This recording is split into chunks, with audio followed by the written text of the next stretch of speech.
ଏଠି ଆଜ୍ଞା କାଲି ରାତି ସାରା ବର୍ଷା ବର୍ତ୍ତମାନ ଏଠି ଜମି ଜମା ସବୁ ପୁରା ବନ୍ଦ ମାନେ ଜମିରେ ବର୍ତ୍ତମାନ ଚାଷ ଜମି ପୁରା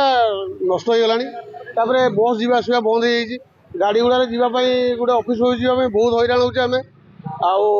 ମୋର ବନ୍ଧୁ ଆସ ଜଣେ ଆସିବା କଥା ଆଜ୍ଞା ଆସିପାରୁନାହାନ୍ତି ବର୍ତ୍ତମାନ ସେପଟେ ଆରପଟେ ଛିଡ଼ା ହେଇଛନ୍ତି ମାନେ ଏଇଭଳିଆ ସିଚୁଏସନ୍ ଏ ରାସ୍ତା ପୁରା ପୁରା ବନ୍ଦ ହେଇଗଲାଣି ଆହୁରି ବଢୁଛି ପାଣି ବହୁତ ଅସୁବିଧାରେ ଅଛନ୍ତି ଆଜ୍ଞା ଲୋକ ବର୍ତ୍ତମାନ ବହୁତ ହଇରାଣ ଅସୁବିଧାରେ ଅଛନ୍ତି ଖାଇବା ପାଇଁ ବି ପ୍ରୋବ୍ଲେମ ହବ ଆପଣଙ୍କୁ ମାନେ ବର୍ତ୍ତମାନ ଘରେ